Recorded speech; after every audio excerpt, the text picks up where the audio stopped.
हरिः ओम्। नारायणं सुरगुरुं जगदेकनाथं भक्तप्रियं सकललोकनमस्कृतं च त्रैगुण्यवर्जितमजं विभुमाद्यमीशं वन्दे भवग्न्यमपरासुरसिद्ध्यवन्द्यम्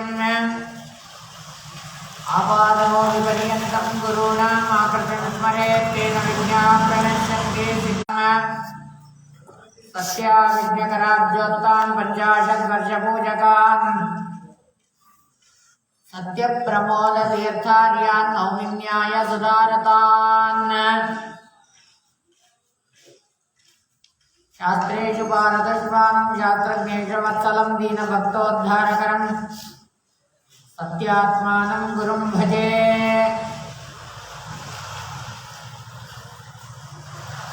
श्रीगुरुभ्यो नमः। हरिः ओम्। పూర్వవృత్తాంతమందు వైశంపాయనుల వారు ఈ విధంగా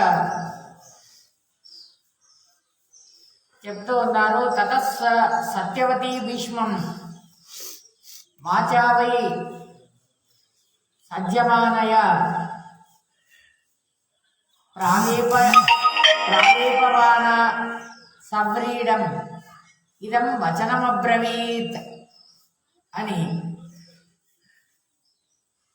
ఆ సమయం లోపల సత్యవతీదేవి చాలా వణుక్కుంటూ సిగ్గుతోని భీష్మాచార్యుల వారి ముందర ఈ విధంగా మాట్లాడుతోంది. ఓ మహానుభావుడా, స్త్రీల విషయం లోపల నేను నీకు చెప్తాను విను అని ఈ విధంగా ఈ కులానికి మరియు సంతానానికి క్షేమం కావాలనేటువంటి ఉద్దేశము చేత ఒక విషయాన్ని రహస్యంగా ఉంచాను. ఆ రహస్యాన్ని ఇప్పుడు నేను నీ ముందర ప్రస్తావిస్తాను అని ఆ సత్యవతీదేవి భీష్మాచార్యుల ముందర చెప్తుంది. ఏవముక్త్వా తదా భీష్మం తన్మాత ప్రత్యభాషత. ఆ సమయం లోపల సత్యవతీదేవి అంటున్నది కదా, స్వామి నీ యొక్క మాటలు, భీష్మాచార్యుల వారు అంటున్నారు కదా, నీ యొక్క మాటలు నాకు చాలా వినడానికి ఇంపుగా ఉంది. ఆ మాటలను చెప్పమ్మా అని భీష్మాచార్యుల వారు అంటున్నారు. ఆ సందర్భం లోపల ఈ విధంగా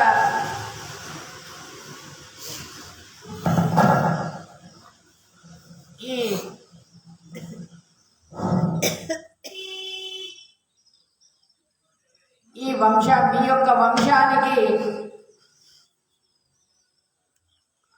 వంశం అభివృద్ధి కావాలనేటువంటి ఉద్దేశం చేత, విశ్వాసం చేత నేను ఈ మాటలను మాట్లాడుతున్నాను. ఇది నీకు సాధ్యమైతే దీన్ని ఒప్పుకో. ఈ కులానికి నువ్వే ధర్మము, నువ్వే సత్యం చెప్పేటటువంటి వాడివి. ఈ కులానికి నువ్వే పెద్ద ఆశ్రయుడైనటువంటి వాడివి.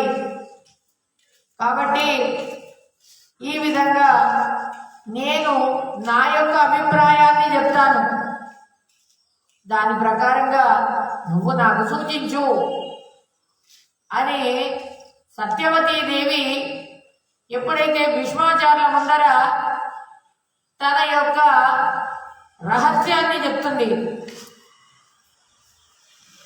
అప్పుడు ఆ సమయం లోపల ధర్మార్థ సహితమైనటువంటిది విశ్వాసపూర్వకంగా చెప్తూ నన్ను మాత్రం నువ్వు దూషించకు అని ఈ విధంగా చెప్తూ, ఓ భరతశ్రేష్ఠుడా,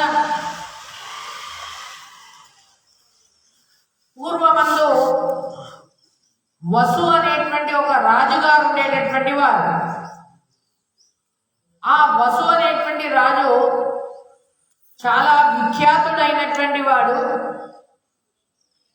ఆ రాజుగారు ఎప్పుడైతే వేటాడడానికని వెళ్ళినాడో ఆ సమయం లోపల ఆయన వీర్యస్ఖలనమైంది. ఆ వీర్యస్ఖలనం అయినప్పుడు దానిని అది నా భార్యకు అందజేయాలి, ఆమె ఋతుమతి అయింది కాబట్టి అది అందజేయాలి అనుకొని ఒక శేనపక్షికి ఇచ్చాడు వసురాజు. ఆ శేనపక్షి అది ఆకాశ మార్గం లోపల కమార్గం లోపల వెళ్తుంది.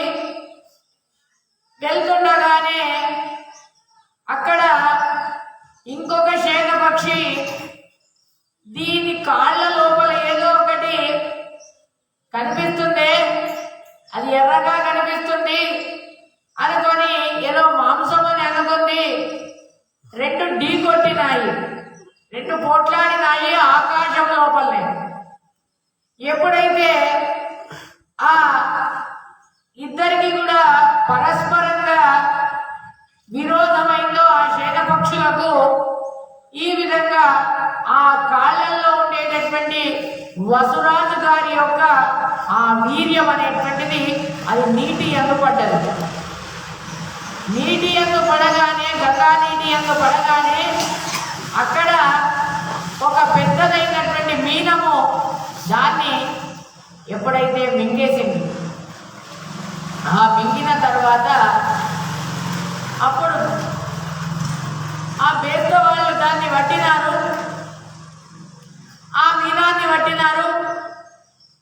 దాశరాజు గారి యొక్క కోరిక మేరకు దాన్ని పట్టినారు. పట్టిన తర్వాత దాన్ని తీసినారు. దాంట్లో ఇద్దరు శిశువులు, ఒకటి ఆడ ఒకటి మొగ. ఈ విధంగా ఆ మొగ శిశువును తానే ఉంచుకున్నాడు. ఈ విధంగా ఆ ఆడ శిశువును ఈ రాజుగారి దగ్గరికి ఈ దాశరాజు గారు అన్నారు కదా, ఈ కన్యను నేను ఇంట్లో పెంచుకుంటానని తన ఇంటికి తీసుకొని వచ్చాడు. ఆ కన్యను పెంచి పెద్ద చేశాడు దాశరాజు. ఈ విధంగా ఎప్పుడైతే ఆ సమయం లోపల పెద్ద పెరిగింది ఆమె సత్యవతీదేవి. ఆమె యొక్క ప్రతిరోజు కర్తవ్యం ఏంటి? రోజు వెళ్ళాలి. తాము చేసేటటువంటి వృత్తి ఏంటిది? నావను నడపాలి. ఆ నావను అది ఎంత పెద్ద నావ అంటే ఆ నావ లోపల 1000 మంది ఉంటేనే ఆ నావను నడపాలి. అటువంటి ఆ యొక్క నావను ఈమె ఒక్కొక్కతే చాకచక్యముతోని ఆ నావను నడుపుతుంది. ఆ తీరము నుండి ఒక తీరము నుండి ఇంకొక తీరం వరకు ప్రతిరోజు కూడా ఆ విధంగా ఆ యొక్క పనిని ఆ దాశరాజు గారి యొక్క కుమార్తె అయినటువంటి సత్యవతీదేవి చేస్తుంది. ఆ సమయం లోపల పరాశరుల వారు అక్కడికి వచ్చారు. పరాశరుల వారు వచ్చేసి అంటున్నారు కదా, అమ్మా నేను ఆ తీరానికి వెళ్ళాలి అని అంటున్నారు. ఎందుకంటే పరాశరుల వారు కూడా తపస్సు చేశారు. భగవంతుడు తమ యందు అవతారం చేయాలి. భగవంతుడి యొక్క సంకల్పం ఏంటిది? దాశరాజు గారి యొక్క కుమార్తె అయినటువంటి సత్యవతీదేవి ఎందే నేను అవతారం చేస్తానని. ఈ విధంగా ఎప్పుడైతే పరాశరుల వారు అక్కడికి వచ్చిన తర్వాత నావను దాటించు అని అన్నారు. చూడండి, మీరు ఒక్కోళ్ళు ఉంటే ఈ నావ దాటలు. నావ దాటాలంటే నా నావ లోపల 1000 మంది కావాలి. అనగానే పరాశరుల వారు అంటున్నారు కదా, నా కమండలు ఇది 500 మందికి సమానమైనటువంటివి, నేను 500 మందికి సమానమైనటువంటి వాడిని. కాబట్టి నీకు 1000 మంది కావాలి కదా, 1000 మంది వచ్చేసినారు. పద నా వద్ద నడిపించు అని అన్నారు సత్యవతీదేవికి ఆ పరాశరుల వారు. ఈ విధంగా ఆ నావ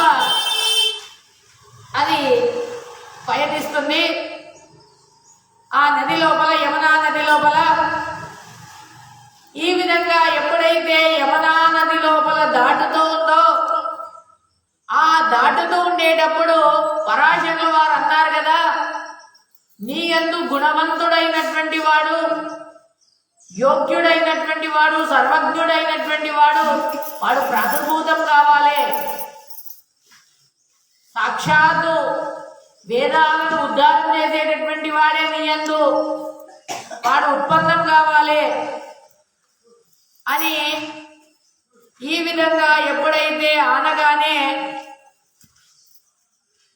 ఆ సమయం లోపల ఆ దశరాజు గారి యొక్క కుమార్తె అయినటువంటి సత్యవతీదేవి ఈ విధంగా అంటున్నది కదా, చూడు తన తండ్రికి భయపడ్డది. భయపడి నన్ను ఈ విధంగా దుర్లభమైనటువంటి దాన్ని నువ్వు అడగకు, నేను కన్యను కాబట్టి నువ్వు ఎక్కడికి వెళ్ళాలి? ఆ తీరం లోపల అక్కడ జ్వలిస్తున్నటువంటి అగ్నిలాగా కనిపిస్తున్నాయి, ప్రకాశమానమైనటువంటి అక్కడ ఋషులందరూ కూడా అక్కడ కూర్చొని ఉన్నారు. దాని ముందర ఆ ఉదయిస్తున్నటువంటి ఆకాశం, అరుణోదయ కాలం లోపల ఆకాశం అంతా కూడా ఎర్రగా అవుతుందట. ఆ విధంగా అక్కడ స్త్రీలందరూ కూడా ఎర్రనైనటువంటి బట్టలను కట్టుకొని అక్కడ పూజలను చేస్తున్నారు. ఈ విధంగా అక్కడికి నేను వెళ్ళాలి అనగానే సత్యవతీదేవి అంటున్నది, ఈ సందర్భం లోపల వీళ్ళందరూ ఉన్నారు స్వామి, నాకు చాలా సిగ్గు వస్తుంది. వీళ్ళందరి మధ్య లోపల నువ్వు నన్ను ఎలా వశం చేసుకుంటావు? అదిగాక నేను కన్యనైనటువంటి దాన్ని, నేను దాశరాజు గారికి ఏమని చెప్పాలి అనగానే, నీకేమి దాని గురించి విచారం చేయకు, నీకు మళ్ళీ నేను కన్యత్వాన్ని ఇస్తాను అని పరాశరుల వారు చెప్పారు. ఈ విధంగా ఒక ద్వీపాన్ని సృష్టించారు పరాశరుల వారు తమ యోగ సామర్థ్యము చేత. అప్పటిదప్పుడే ఒక దీపాన్ని సృష్టించి ఒక మంచును సృష్టించారట. ఆ మంచు ఎలా ఉన్నదంటే మొత్తం చీకటిమయమైనటువంటి దాని లోపల మంచు, ఆ మంచును సృష్టించారు. ఈ విధంగా తర్వాత అప్పుడు అంటున్నారు కదా, నన్ను నువ్వు వశం చేసుకో అనగానే అప్పటి వరకు ఆమె మత్స్యగంధి అంత ఒక యోజనం వరకు ఆ యొక్క అసహ్యమైనటువంటి తన వాసన, ఆ మత్స్యం వాసన, చేపల వాసన వస్తుండేటటువంటిది. ఈ విధంగా ఆ తపోధనులైనటువంటి పరాశరుల వారి యొక్క స్పర్శ ఎప్పుడైతే అయిందో ఆమెకు ఒక యోజనం వరకు యోజన గంధి అని గంధంతోని ఆమె మొత్తం కూడా ప్రకాశమానమై శోభాయమానంగా తన గంధం అనేటువంటిది అనేక చోట్ల కూడా వ్యాప్తించి ఉంది. ఈ విధంగా ఆమె చెప్తుంది కదా, చూడు నేను కన్యత్వంగానే ఉండాలి ఓ తపోధనుల్లాగా.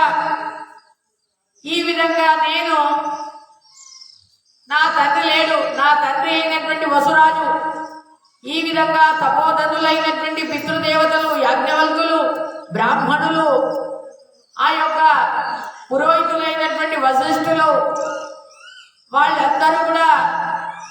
వాళ్ళందరినీ పిలిపించారు పరాశరుల వారు తమ శక్తి సామర్థ్యం చేత. అప్పుడే ఆ నామలోపలనే వాళ్ళందరినీ పిలిపించారు. అక్కడనే పెద్ద మంటపాన్ని ఏర్పాటు చేశారు. ఈ విధంగా అందరికి కూడా ఆశ్చర్యపోతున్నారు. ఈ విధంగా పరాశరుల వారు ఆమెను కన్యాగ్రహణం చేసినారు. ఈ విధంగా కన్యాగ్రహణం చేసి ఆ ద్వీపం లోపలే ఒక కుమారుడు వాళ్ళకు జన్మించాడయ్యా. ఈ విధంగా అప్పుడు అంటున్నారు కదా, చూడు, ఈ ద్వీపం లోపల నువ్వు కన్యాగా ఉండాలంటే ఈ పిల్లవాడిని యమునా నది లోపల విసర్జనం చేయి, యమునా నది లోపల విడిచిపెట్టు, నువ్వు మళ్ళీ కన్యవైతావు అని అన్నారు. తక్షణమే ఆమె పుట్టినటువంటి పిల్లల్ని యమునా నది లోపల వేసేసింది. ఈ విధంగా పరాశరుల వారి యొక్క కుమారుడైతాడు, మహాయోగి అవుతాడు, కీర్తివంతుడైతాడు. ఈ విధంగా తండ్రికి అధీనమైతాడు. ఈ విధంగా వాడు నాకు కన్యావస్థలో పుట్టినటువంటి వాడు. ఈ విధంగా వాడి పేరు ద్వైపాయన అని వానికి పేరు వచ్చింది నాయన. ఈ విధంగా ఋషులందరూ కూడా వాడు పుట్టిన వెంటనే వేద విభాగం చేసినాడు. ఈ విధంగా వానికి అందరూ కూడా ఋషులందరూ కూడా వేద విభాగం చేసినారు కాబట్టి వాడి పేరు వ్యాస అని నామకరణం చేసినారు స్వామి. వాడు కృష్ణవర్ణముతోని ఉన్నాడు కాబట్టి వాటిని అందరూ కూడా కృష్ణ అని పిలుస్తున్నారు. నా పుత్రుడు వాడు సత్యవాది అయినటువంటి వాడు, తపస్సుతోని ఈ విధంగా ఏ దోషం కూడా వాడి యందు లేదు, దోష దూరుడైనటువంటి వాడు, భగవంతుడే సాక్షాత్తు. ఈ విధంగా అమిత పరాక్రమవంతుడైనటువంటి వాడు. ఓ భీష్మ, నీ యొక్క ఆదేశం అంటే నేను ఆయనని ఇక్కడికి వెళుతాను, నా కుమారుణ్ణి పుత్రులను కనడానికి. ఈ విధంగా నువ్వు ఒకవేళ నాకు చెప్తే నేను ఆ యొక్క నా కుమారుడైనటువంటి ఆ ద్వైపాయకుడిని, ఆ వ్యాసుల వారిని పిలుస్తాను అనగానే నాకు ఒక వచనం ఇచ్చాడు. ఏమనంటే, అమ్మా, నీకు ఆపత్కాలం ఎప్పుడైతే వస్తుందో అప్పుడు నన్ను స్మరించిన వెంటనే నేను నీ దగ్గర ప్రత్యక్షమైతాను అని చెప్పాడు.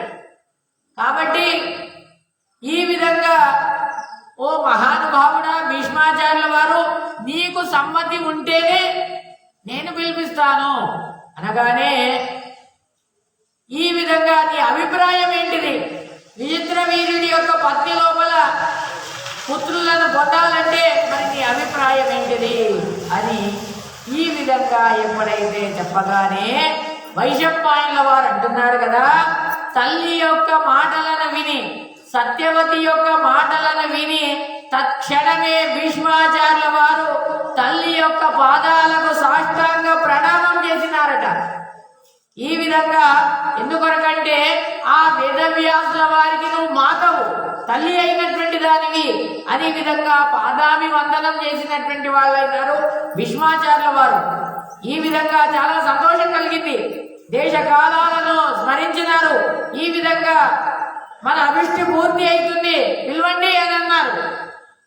ఈ విధంగా ఎవరైతే ధర్మ అర్థ కామాలను సరిగ్గా తెలుసుకుంటారో, అర్థ సాధనాన్ని చేసినటువంటి వాళ్ళు మరియు ధర్మ సాధనాన్ని చేసినటువంటి వాళ్ళు, కామ సాధనాన్ని చేసినటువంటి వాళ్ళు, ఈ విధంగా వివిధమైనటువంటి శుభ సాధనాలను చేసినటువంటి వాళ్ళు బుద్ధితోని ఆలోచన చేసి నిర్ధారణకు వస్తారో వాళ్ళే బుద్ధివంతులైనటువంటి వాళ్ళు, సర్వజ్ఞులు, సర్వకర్త అయినటువంటి వాళ్ళు. ఈ విధంగా వాళ్ళని పిలవండి, అది నాకు సమ్మతమే అని ఈ విధంగా ఎప్పుడైతే ఆయన భీష్మాచార్యుల వారు చెప్పగానే వైశంపాయనుల వారు అంటున్నారు కదా, ఓ కురునందన, భీష్మాచార్యుల వారు ఈ విధంగా ఆ ప్రతిజ్ఞ చేసేటప్పుడు ఆ కాళి, సత్యవతి పేరేమంటే కాళి, ఆ కాళి కృష్ణద్వైపాయనుణ్ణి ఒక్కసారి ఆ మునిని స్మరించిందట. స్మరించగానే తల్లి నన్ను స్మరిస్తుంది అనేటువంటి ఉద్దేశము చేత ఆయన మహా తపస్వి అయినటువంటి వాడు, సమర్థుడైనటువంటి వాడు, మేధావి అయినటువంటి వాడు, సర్వజ్ఞుడైనటువంటి వాడు. ఈ విధంగా యొక్క కృష్ణద్వైపాయనుల వారు, వేదవ్యాసుల వారు వేదాలనే ఉచ్చారణ చేస్తూ తక్షణమే ఆ కురు సన్నిధానం లోపల ప్రాదుర్భూతమైనారయ్యా. ఆమె దగ్గరికి వచ్చేసినారు, సత్యవతీదేవి దగ్గరికి. ఈ విధంగా ఆ దాశరాజు గారి యొక్క కుమార్తె అయినటువంటి సత్యవతీదేవి తన కుమారుణ్ణి విధిపూర్వకంగా పూజ చేసింది. బాహులను ఆలింగనం చేసి ఆనందపూర్వకంగా కళ్ళలో నుంచి నీళ్లు గారుతున్నాయి. ఆ సమయం లోపల వేదవ్యాసుల వారు ఆమె పైన నీళ్లను ప్రోక్షణ చేసినారు. అలాగే ముట్టుకోకూడదు కాబట్టి నీళ్లను ప్రోక్షించి ఆమెకు నమస్కారం చేసి ఈ విధంగా ఆమెతో మాట్లాడుతున్నారు. ఈ విధంగా నీ అభిప్రాయం ఏంటిది అని ఈ విధంగా ధర్మతత్వాలను తెలిసినటువంటి వాడు, నీ యొక్క ఆదేశం ఏంటిది చెప్పమ్మా అని అన్నారు. ఈ విధంగా అనంతరం పురోహితులు, తర్వాత పరమర్షులైనటువంటి వాళ్ళందరూ కూడా వేదవ్యాసుల వారికి పూజ చేసినారు. విధిపూర్వకంగా మంత్రపూర్వకంగా పూజలను చేసినారు వ్యాసుల వారికి. ఆ పూజలన్నీ కూడా వ్యాసుల వారు దాన్ని స్వీకరించారు. ఈ విధంగా మంత్ర పురస్సరమైనటువంటిది విధియుక్తమైనటువంటి పూజలను స్వీకరించి తన తల్లి అయినటువంటి సత్యవతి యొక్క యోగక్షేమాలను అడిగి తెలుసుకున్నారు. తర్వాత ఈ విధంగా మాట్లాడుతున్నారయ్యా, సాధారణమైనటువంటి పుత్రుడు ప్రతి ఒక్క కులము లోపల మాతాపితృల యందు జన్మిస్తాడు. కానీ వాళ్లకు తండ్రియే స్వామి, తల్లి. అదేవిధంగా నేను నీకు ప్రథమ పుత్రుడను అని బ్రహ్మదేవుడి యొక్క సంకల్పం. ఆ సంకల్పంకు అనుగుణంగా నేను నీ దగ్గరికి వచ్చాను. ఈ విధంగా నీకు ఆ విచిత్ర వీర్యుడు ఏ విధంగానైతే చివరి కుమారుడో అదే విధంగా భీష్మాచార్యుల వారు తండ్రికి పుట్టినటువంటి వాడు ప్రథమ పుత్రుడు. ఈ విధంగా వాడు అన్న అయినటువంటి వాడు. ఈ విధంగా నువ్వు తల్లి అయి విచిత్ర వీర్యునికి అన్న అయినటువంటి దానివి. ఈ విధంగా ఈ పుత్రుడి విషయం లోపల నీ అభిప్రాయం ఏంటిది? శంతను యొక్క కుమారుడైనటువంటి వాడు, సత్య పరాక్రమవంతుడైనటువంటి వాడు, భీష్మాచార్యుల వారు సత్యవచనాన్ని పాలనా చేస్తుండేటటువంటి వాడు. ఆయన నేను ఊర్ధ్వరేతను కూడా అయ్యాను, నేను పిల్లలను కనను, నాకు సంసారం అక్కరలేదు, నాకు భార్య అక్కరలేదు, భార్య వియోగం ఉంది. ఈ విధంగా నాకు భార్యనే అక్కర్లేదు, నాకు రాజ్యం వల్లదు, ఏం వల్లదు అని అంటున్నాడు. కాబట్టి ఈ నీ తమ్ముడి యొక్క కులం, నీ తమ్ముడైనటువంటి విచిత్ర వీరుడి యొక్క కులాన్ని ఉద్ధారం చేయాలి. ఆ దృష్టితోని భీష్మాచార్యుల వారి యొక్క వచనం ద్వారా, నా యొక్క ఆదేశము, దీని ద్వారా నువ్వు దయ చూపవయ్యా ఓ కృష్ణ, ఓ పరంధామ అని ఆ సత్యవతీదేవి ఆ కృష్ణుణ్ణి, ఆ కృష్ణద్వైపాయనుల వారిని వేడుకుంటుంది సౌమ్యమైనటువంటి మాటలతోని. ఈ విధంగా ఎప్పుడైతే అడగగానే అప్పుడు నీ తమ్ముడి యొక్క పత్నులైనటువంటి వాళ్ళిద్దరూ పరమ సుందరులైనటువంటి వాళ్ళు, రూప యవ్వన ధరించినటువంటి వాళ్ళు, ధర్మముతో ఉండేటటువంటి వాళ్ళు పుత్రాకాంక్షులయ్యారు. వాళ్ళకు సంతానాపేక్ష ఉంది. కాబట్టి దానికి నువ్వే సమర్థుడవి. కాబట్టి ఈ కులం ఇది అభివృద్ధి కావాలంటే నీ యొక్క తేజస్సు, నీ యొక్క శాంతితోని నీ యొక్క కాంతితోని వాళ్లను అనుగ్రహించు, పుత్రులను అనుగ్రహించు స్వామి అని ఈ విధంగా సత్యవతీ దేవి వేదవ్యాసుల యందు ఎప్పుడైతే ప్రార్థన చేసిందో, వేదవ్యాసుల వారు అంటున్నారు కదా, ఓ తల్లి, ఓ సత్యవతీ దేవి, శ్రేష్టమైనటువంటి కనిష్టమైనటువంటి ధర్మాలన్నీ కూడా నీకు తెలుసు. ఏ శ్రేష్టమైనటువంటి ధర్మాలు నీకు తెలుసు, కనిష్టమైనటువంటి ధర్మాలు కూడా నీకు తెలుసు. ఓ మహాప్రాజ్ఞురాల, నీ మనసు ఎల్లప్పుడూ కూడా ధర్మం లోపలనే నివిష్టమైనటువంటిది. కాబట్టి నీ యొక్క ఆదేశం ఏముందో, నీ అభిష్టం ఏముందో అది నేను పూర్తి చేయడానికి కొరకనే నేను ఇక్కడికి వచ్చాను. నేను మొదలే నాకు తెలుసు ఈ విషయం. కాబట్టి నీ అభిప్రేతం ఎలా ఉంటే అలా చేస్తాను. నా తమ్మునికి మిత్రావరుణులకు సమానమైనటువంటి కుమారులను నేను నీకు ఇస్తాను అని అంటున్నారు ఈ విధంగా. కానీ ఒక వ్రతం ఉంది. ఒక సంవత్సర కాలం వాళ్ళు ఒక వ్రతాన్ని ఆచరణ చేయాలి. ఒక సంవత్సర కాలం వ్రతం ఆచరణ చేస్తే గాని నన్ను వాళ్ళు ముట్టుకుంటారు, లేకుంటే అశుద్ధి అయినటువంటి వాళ్ళని నేను ముట్టుకోను అంటున్నారు వేదవ్యాసుల వారు. వ్రతాన్ని ఎవరైతే ఏ వనిత చెయ్యరో, ఏ స్త్రీ అయితే చెయ్యరో వాళ్ళని నేను ముట్టుకోను, అశుద్ధులైనటువంటి వాళ్ళు. ఈ విధంగా కోసల రాజు గారి యొక్క కుమార్తెలైనటువంటి వాళ్ళు ఈ విధంగా వాళ్ళ అర్హులు గారు అనగానే సత్యవతీ దేవి ఈ విధంగా మాట్లాడుతున్నది కదా. ఈ ఇద్దరు కన్యలున్నారే, ఈ ఇద్దరు కన్యలు తక్షణం లోపలనే వీళ్ళు గర్భాధానం చెయ్యాలి. ఒకవేళ గర్భాధానమేగినా చేయకుంటే రాష్ట్రం లోపల రాజే లేడు. రాజే లేకుంటే ఏమి, ప్రజలందరూ కూడా వాళ్లకు ఎవరికి కూడా రాజు లేడు అని అన్నాకలా ఒకళ్ళొకళ్ళు కొట్టుకుంటారు, ఇదైతారు. రాష్ట్రం లోపల రాజు అనేటువంటి వాడు ఉండాలి. కాబట్టి ఈ విధంగా నువ్వు ఏం చేస్తావో చెయ్యు, నాకు అదంతా తెలియదు. ఈ క్షణం లోపలనే నాకు ఈ ఇద్దరు కుమార్తెల యందు వాళ్ళకు సంతతి కావాలి అని ఆ సత్యవతీ దేవి ఆ వేదవ్యాసుల వారిని అడుగుతుంది. ఈ విధంగా ఎప్పుడైతే నువ్వు వీళ్ళను అనాథుల్లాగా చెయ్యకు, ఈ అరాజకమైనటువంటి రాజులైనటువంటి రాజ్యంలాగా చెయ్యకు, వీళ్లకు గర్భాధానం చెయ్యవయ్యా. ఆ దాన్ని పిల్లలు పుట్టిన తర్వాత భీష్మాచార్యుల వారు ఆ పిల్లలను పెంచుతారు అని ఆ సత్యవతీ దేవి వేదవ్యాసుల వారి ముందర చెప్తుంది. వేదవ్యాసుల వారు అంటున్నారు కదా,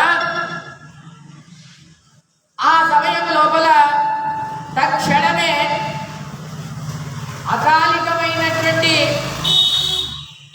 ఒక కుమారుడు కలగాలి.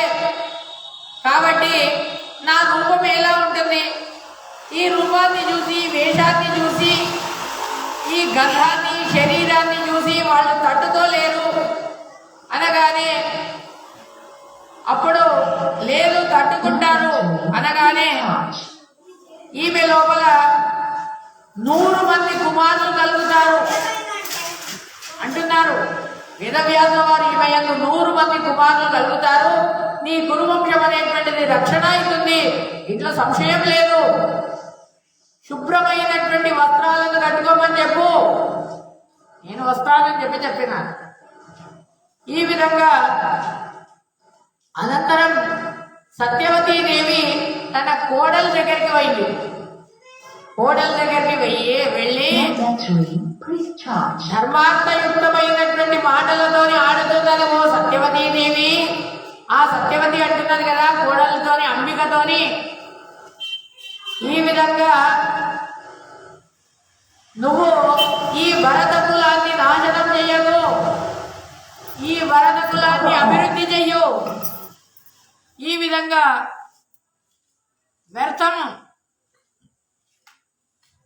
వ్యర్థము కాకు అని ఈ విధంగా చెప్పి బుద్ధివంతులలో శ్రేష్ఠులైనటువంటి ఆ యొక్క భీష్మాచార్యుల వారు ఉత్తమమైనటువంటి ఆ యొక్క ఉపాయాన్ని నాకు వాళ్ళు సూచించారు. ఆ ఉపాయాన్ని నేను అవలంబిస్తున్నాను.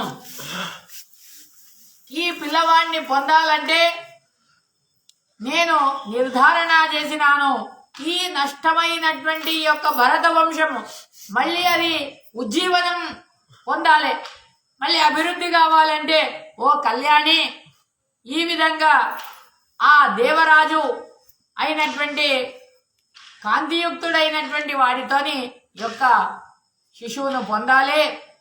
కాబట్టి ఈ విధంగా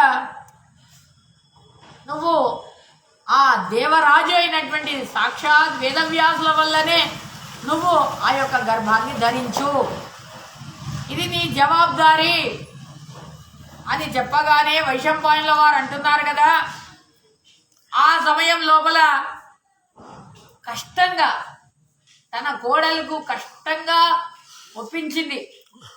ఏదో విధంగా ఒప్పించి బ్రాహ్మణుల చేత దేవ ఋషుల చేత అతిథులందరికీ కూడా వాళ్ళకు భోజనాలు పెట్టించి ఇంకేమి గర్భాధానం అవుతుంది, మంచి ఆ యొక్క పుత్ర సంతతి అవుతుంది అనేటువంటి ఉద్దేశం చేత ఆ విధమైనటువంటి క్రియలన్నీ కూడా ఆమె చేసిందయ్యా.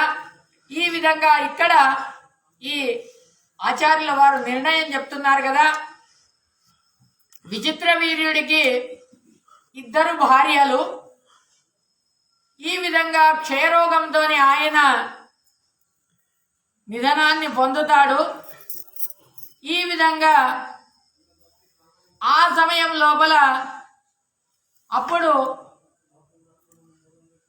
విచిత్ర వీర్యుడి యొక్క భార్య అయినటువంటి అంబిక లోపల అప్పుడు వైష్ణవ వ్రతాన్ని చెయ్యాలని చెప్పి చెప్తారు. ఉత్తమమైనటువంటి పుత్రుడు వాడు పొందుతాడు అని ఈ విధంగా వేదవ్యాసుల వారు చెప్పినప్పుడు దాని లోపల ఈ యొక్క రాష్ట్రమే నాశనమైతుంది అని ఈ విధంగా ఆ యొక్క సత్యవతి చెప్పినప్పుడు వేదవ్యాసుల వారు చెప్తారు కదా, సౌమ్యమైనటువంటి స్వరూపం, భయంకరమైనటువంటి రూపము నాది సౌమ్యమైనటువంటి స్వరూపమే, కానీ ఆమె చూసినప్పుడు మాత్రం భయంకరంగా కనిపిస్తుంది. దాన్ని సహించుకునేటటువంటి శక్తి నీ కోడలుకుందా అని అంటాడు. ఈ విధంగా ఉంటే తప్పకుండా ఆమె యందు నేను పుత్ర సంతతిని ఇస్తాను అని ఈ విధంగా చెప్పి ఆ ప్రకారంగా ఆమె యందు ఎప్పుడైతే వెళ్ళగానే ఆమె ఆ రూపాన్ని చూసి ఒక్కసారి కళ్ళు మూసుకుంటుంది.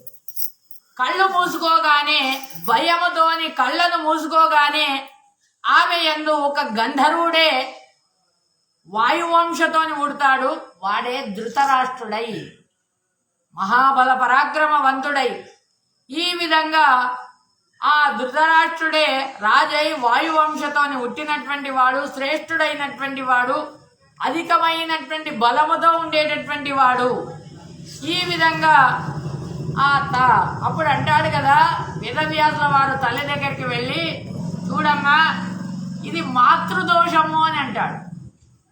మాతృదోషం వల్ల ఈ పిల్లవాడు గుడ్డివాడయ్యాడు అని అంటాడు. అయ్యో గుడ్డివాడైతే ఎట్లరా, రాజ్యం లోపల గుడ్డివాడితో ఎలా రాజ్యం చేయించాలరా? కాబట్టి నాకు ఇంకొక కోడలు ఉంది, ఇంకొక కోడలు కూడా పరమ సుందరాంగి అయినటువంటిది అంబాలిక. ఈ విధంగా ఆ అంబాలిక అప్పుడు అంటున్నారు కదా, ఓ అంబాలిక నువ్వు భయపడకు, కళ్ళను ముయ్యకు, భయపడకు, వెళ్ళు అనగానే అంబాలిక ఎప్పుడైతే వేదవ్యాసుల వారు రాగానే ఆ రూపాన్ని చూసి కళ్ళు ముయ్యలే, కానీ ఒక్కసారి చూడగానే ఆ శరీరం అంతా కూడా తెల్లబడిపోయిందట. ఈ విధంగా తెల్లబడగానే దాంట్లో పుట్టినటువంటి వాడే పరావహ అనేటువంటి ఒక మరుత్ వాడు పుట్టినాడయ్యా. పాండువర్ణంతో పుట్టినాడు. వాడి పేరు ఈ విధంగా వాయుదేవుడి యొక్క ఆవేశం అనేటువంటిది వాడి లోపల ఉంది, శ్రేష్టమైనటువంటి బలం ఉంది, శస్త్రాస్త్ర నిపుణుడైనటువంటి వాడు. ఈ విధంగా వాడి పేరు ఈ విధంగా పాండు అని నామకరణం చేస్తారు. ఈ విధంగా అప్పుడు అంటారు కదా, స్వామి ఒకడు గుడ్డోడు పుట్టిండు, ఒకడు పాండురోగంతో పుట్టిండు. ఈ విధంగా సత్యవతీదేవి తన కోడల దగ్గర వెళ్ళి చెప్తున్నది కదా, ఏమే నిన్ను వ్యాసుల వారి దగ్గరికి పంపిస్తే కళ్ళు మూసుకుని నా గుడ్డివాడు పుట్టిండు, నీ చెల్లెల దగ్గరికి పంపిస్తే అదేమో భయపడుకుంటా ఇట్లా బెదిరిపోయింది, పాండురోగంతో వచ్చింది.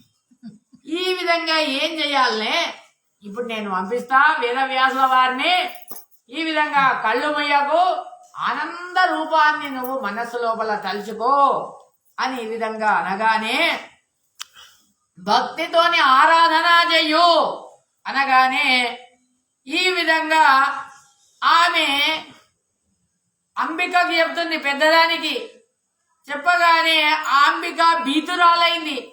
దుర్బుద్ధితో ఏం చేస్తుంది, తన దాసిని పంపిస్తుంది. చాలే నేను పోయినా చాలు, దాసి నువ్వోవే అని.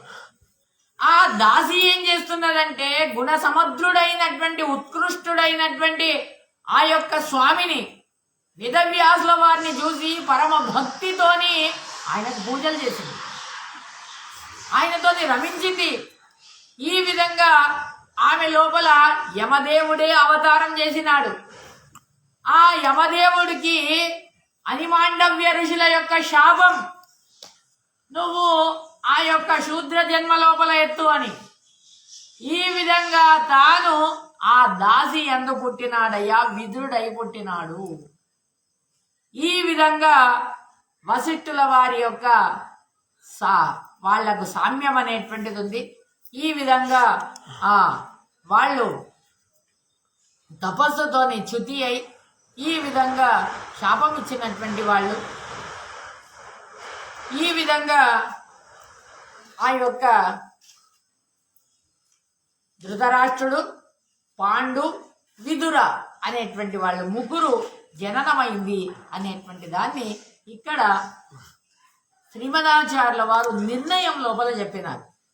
ఇదే మహాభారతం లోపల దాన్ని సవిస్తారంగా దాని గురించి ఇక్కడ వాళ్ళు చెప్పుకొస్తున్నారు. అనంతరం సత్యవతీదేవి ఋతుస్నాతమైనటువంటి తన కోడల దగ్గరికి వచ్చి ఈ విధంగా నువ్వు భయపడకమ్మా అని ఈ విధంగా చెప్పి, తర్వాత భీష్మాచార్యుల వారికి వాళ్ళ యొక్క ఆజ్ఞను తీసుకొని తర్వాత ఆ యొక్క ఎప్పుడైతే వేదవ్యాసుల వారిని పిలవగానే వేదవ్యాసుల వారు రాత్రి సమయం అందరూ పడుకున్నటువంటి సమయం లోపల శయ్యాగృహానికి వెళ్ళారు. శయ్యాగృహానికి వెళ్ళి తర్వాత ఎప్పుడైతే ఆమెను ఆ కాశీరాజు గారి యొక్క కుమార్తె ఆ రూపాన్ని చూడగానే ఎలా ఉన్నాడు, ఆ యొక్క రూపం విరూపంగా ఉన్నది, జటలను ధారణ చేసినాడు, తర్వాత దుర్వర్ణమైనటువంటిది, ఈ విధంగా కృషుడయ్యాడు, తర్వాత దుర్గంధం వస్తున్నది. ఈ విధంగా ఆయనను చూడగానే రకంగా అనిపిస్తుంది. ఆ వేళకు ఆమె ఆ కపిలవర్ణముతోని జటలను ధారణ చేసినటువంటి వాడు. ఈ విధంగా ఆ కళ్ళు ఎలా ఉన్నాయంటే ఎర్రనైనటువంటి కళ్ళు ఉన్నాయి. ఆ కళ్ళు చాలా కోపముతో ఉండేటటువంటి కళ్ళలాగా కనిపిస్తున్నాయి. పెద్ద పెద్దదైనటువంటి ఆ యొక్క మీసాలు కనిపిస్తున్నాయి. ఆ కళ్ళను చూసి ఒక్కసారి ఆ అంబిక ఒకసారి కళ్ళను మూసేసింది. ఈ విధంగా ఆ రాత్రి సమయం లోపల సమాగమం చేసినారు. తర్వాత ఆ సత్యవతీ దేవి తర్వాత కుమారుడు జన్మించినాడు. ఈ విధంగా చూడు, ఈ పిల్లవాడికి 10,000 ఏనుగులకు ఎంత బలం ఉంటుందో అంత బలం ఉంటది వీనికి అని అన్నారు. మహావీర్యుడైనటువంటి వాడు, మహాబుద్ధివంతుడైనటువంటి వాడు, విద్వాంసుడైనటువంటి వాడు, రాజర్షి అయినటువంటి వాడు, బలిష్ఠుడైనటువంటి వాడు, వీడికి 100 మంది పుత్రులు కలుగుతారు అని చెప్పినారు. కానీ అని అన్నారు. ఎందుకొరకంటే తల్లి దోషంతో వీడు బుద్ధివాడైనాడమ్మా. ఈ విధంగా అది తెలుసుకొని మళ్ళీ ఆ యొక్క పుత్రుణ్ణి ప్రచోదన చేస్తుంది. ఈ యొక్క వంశానికి ఉత్తముడైనటువంటి కుమారుడు కావాలి అని మళ్ళా అంబికా దగ్గరికి వెళ్తుంది.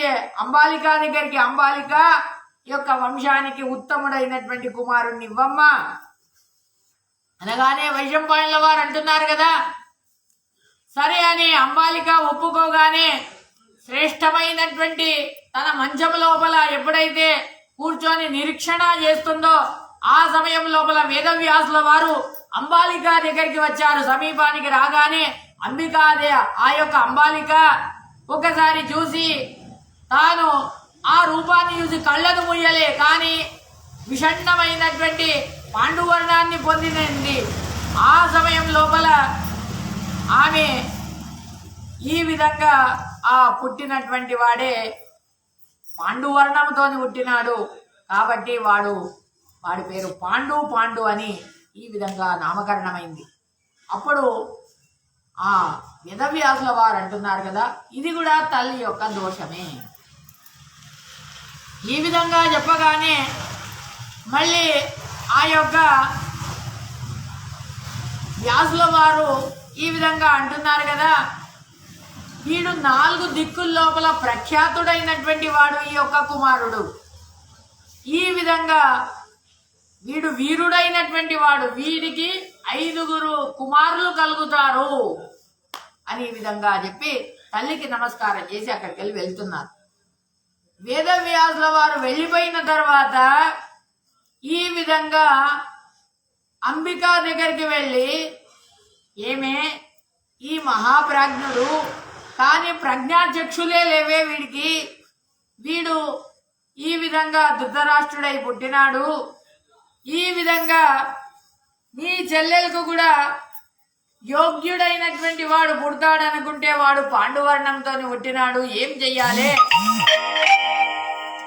ఈ విధంగా వాళ్లకు ఇద్దరికి నామకరణం అంతా కూడా చేసినారు. క్రియలన్నీ కూడా ఒకటి పేరు ధృతరాష్ట్ర, ఒకటి పేరు పాండు అని ఈ విధంగా భీష్మాచార్యుల వారు బ్రాహ్మణుల చేత వాళ్లకు నామకరణం చేసి ఇచ్చినారు.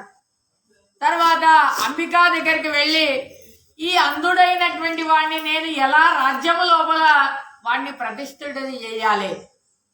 ఈ విధంగా వ్యాసుల వారిని నేను మళ్ళా అడుగుతాను. ఈ విధంగా ఓ కౌసల్యాపుత్రి, ఈ విధంగా ఇప్పుడైనా కాని కూడా ఆ స్వామిని నువ్వు తలుచుకోవే. ఈ విధంగా ఉత్తముడైనటువంటి ధర్మశాస్త్రాలను, అర్థశాస్త్రాలను తెలిసినటువంటి ఆ యొక్క కుమారుడు కలుగుతాడే అని ఈ విధంగా ఎప్పుడైతే చెప్పగానే ఆమె ఋతుస్నానమైంది. ఆ ఋతుకాలం ఎప్పుడైతే ప్రాప్తించగానే ప్రచోదన చెయ్యగానే ఆమె దేవకన్యలాగా కనిపిస్తుంది. ఆ సమయం లోపల నువ్వు భయం చెందకు ఆ స్వామిని చూసి. ఈ విధంగా అనగానే ఆమె అంటున్నది కదా, తన మనస్సు లోపల అనుకున్నది. ఈ విధంగా ఈమె నాకు ఏదో చెప్తుంది, మళ్ళీ ఆయన దగ్గరికి పొమ్మని చెప్తుంది. కాబట్టి నేను నా దాసికి చెప్తా. దాసిని పిలిచింది. దాసి నువ్వు మంచి అలంకారం చేసుకోవే. మంచి అలంకృత రాలైంది ఆ దాసి. ఈ విధంగా అలంకృత రాలు కాగానే వేదవ్యాసుల వారి దగ్గరికి పంపించింది ఆ యొక్క దాసిని. దాసి ఎప్పుడైతే ఋషుల వారు రాగానే తక్షణమే లేచి వాళ్లకు నమస్కారం చేసింది. వాళ్లకు నమస్కారం చేసి వాళ్ళ యొక్క అనుమతిని పొంది తర్వాత ఆ పడక గృహం లోపల, ఆ శయ్యాగృహం లోపల మంచం మీద వెళ్ళి కూర్చుంది. కూర్చోగానే వేదవ్యాసుల వారు ఆమెను స్పర్శ చేశారు. వేదవ్యాసుల వారికి తెలియదా? సర్వజ్ఞులైనటువంటి వాళ్ళు తెలుసు. అయినా కానీ కూడా అనిమాండవ్య ఋషుల యొక్క శాపము, ఆ శాపము ఇప్పుడు అది నిజం కావాలి. ఇక్కడ పుట్టేటటువంటి వాడు విదురుడు పుట్టాలే. ఇది ఈ ఉద్దేశం, ఇది నెరవేరాలనేటువంటి ఉద్దేశం చేత వేదవ్యాసుల వారు అలా చేశారు. లేకుంటే అప్పుడు అనవస్తుండే వేదవ్యాసుల వారికి, నువ్వు దాసివి, నువ్వు వెళ్ళిపో అనవస్తుండే. వేదవ్యాసుల వారు అనలే. ఎందుకు అనలేదు అని అంటే, ఈమె లోపల ఈమె ఉత్తమురాలైనటువంటిది కాబట్టి ఈమె యందు పుట్టేటటువంటి వాడు ఉత్తముడైనటువంటి కుమారుడు, వాడు జన్మిస్తాడు. ఈ విధంగా ఆమె చాలా ఆనందముతోని ఆ రాత్రి ఆ వేదవ్యాసుల వారితో గడిపింది. తర్వాత ఈ విధంగా అప్పుడు నువ్వు భోజిష్యే, ఈ విధంగా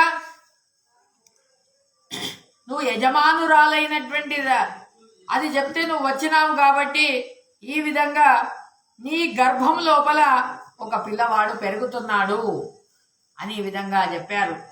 ఆ ప్రకారంగా కృష్ణద్వైపాయనుల వారి చేత ఆమె యందు ఒక పిల్లవాడు పెరిగినాడు. వాడి పేరే విదుర. విదుర అని నామకరణం చేసినారు. వాడు ధృతరాష్ట్రుడికి పాండురాజు గారికి తమ్ముడైనటువంటి వాడు. ఈ విధంగా తమ్ముడై జన్మించాడు. యమధర్మరాజు గారు ఈ విధంగా అనిమాండవ్య ఋషుల యొక్క శాపం, అనిమాండవ్య ఋషులు తాము కింద ఉన్నప్పుడు వానికి శూలం వేస్తారు. అనిమాండవ్య ఋషులకు శాపం యొక్క శూలం వేయగానే తర్వాత అనిమాండవ్య ఋషులు అంటారు కదా, నన్ను శూలానికి ఎందుకు వేశారు, నేనేం అపరాధం చేశానని అడుగుతాడు యమధర్మరాజు గారికి.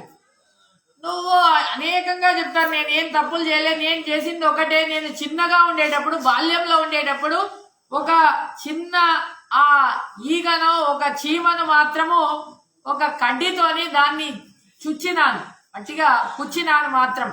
ఈ విధంగా అది చేసినది ఒకటే అపరాధం. అది నేను బాల్యమందు చేశాను. బాల్యమందు చేస్తే దానికి ఏది కూడా లేదు. ఈ విధంగా దానికి ఏ విధంగా నరకాది అనర్థాలు లేవు. ఈ విధంగా నన్ను ఈ శూలానికి వేసినావు కాబట్టి నీకు ఈ లోకంలో ఉండేటటువంటి అర్హత లేదు, నువ్వు ఆ యొక్క శూద్రయోని లోపల పుట్టు అని ఈ విధంగా శాపం ఇచ్చేస్తాడు అనిమాండవ్య ఋషులు యమధర్మరాజు గారికి. ఈ విధంగా ఆ యమధర్మరాజు గారే విదురుడై తాను అవతారం చెందుతాడయ్యా. సకల ధర్మాలను తెలిసినటువంటి వాడై అవతారం చెందుతాడు. ఈ విధంగా అర్థశాస్త్రాన్ని తెలిసినటువంటి వాడై, కామక్రోధ వివర్జితుడైనటువంటి వాడై తాను అవతారం చెందుతాడు. ఈ విధంగా ఆ యొక్క వ్యాసుల వారు ఎప్పుడైతే విచిత్రవీర్యుడి యొక్క క్షేత్రం లోపల, కురువంశం లోపల దేవకుమారుల లెక్క 3 కుమారులనిచ్చి 3 అగ్నులనిచ్చి తాను వెళ్ళిపోతుంటాడు. ఆ వెళ్ళిపోతుండగానే ఆ తల్లి అయినటువంటి యోజన గంధి ఆమె విచారం చేస్తుంది. విచారం చేసి, అరే నేను నా కోడలి యందు పిల్లలను కనాలి అనంటే నా కోడలు తెలియక నీ దగ్గరికి పంపించింది. ఈ విధంగా మళ్ళీ నా కోడల్నే పంపిస్తా అనగానే, అమ్మ చాలిగా నేను ఇచ్చిన 3 అగ్నిలను ఇంకా చాలు, ఇంకా నన్ను ఎన్నడు ఈ పిల్లలను కను అని అనకు, అయిపోయింది నీకు ఇచ్చిన ఇంతే అని అంటాడు. అక్కడికి వెళ్ళి తాను అదృశ్యమై వెళ్ళిపోతాడు వేదవ్యాసుల వారు.